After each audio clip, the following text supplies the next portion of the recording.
Siguro naman kasi ay nanood itong mga DDS noong nakaraang gabi sa Binibining Pilipinas Coronation Night. At naandyan po si Senator Pia Cayetano bilang punong hurado. May post ata itong si Kiko Barsaga na ano daw ang ginagawa netong si Senator Pia Cayetano dyan sa Binibining Pilipinas. At yun nga, sinang-ayunan niya ng mga DDS naturalmente. Meron pang ilang DDS vlogger na pinuna lahat, itsura, buhok, gown ni Senator Pia Cayetano, Senator Riza Ontiveros rather, diyan sa Binibining Pilipinas. O eto po yung buong sinabi netong si Barsaga. Anya, ano daw ang nangyari sa bansa natin?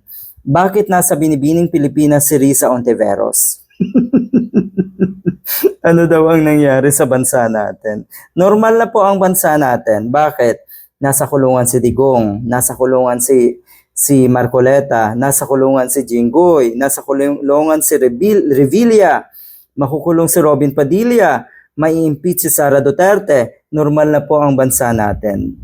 Masanay na kayo. Totoo yan. Yung mga politiko, pwede silang pumunta sa mga ganitong event.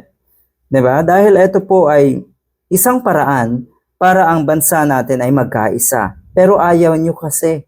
Ayaw nyo. Lalo sigurong naasar itong mga DDS noong makita nila na ang mga host ng Binibining Pilipinas ay tuwang-tuwa sa presensya na Senator Riza Ontiveros. O ang tanong ngayon, or ang sagot ngayon ng mga kababayan natin, lalo na po itong media personality na si Gabe Pineda, si Robin Padilla ay nasa Senado.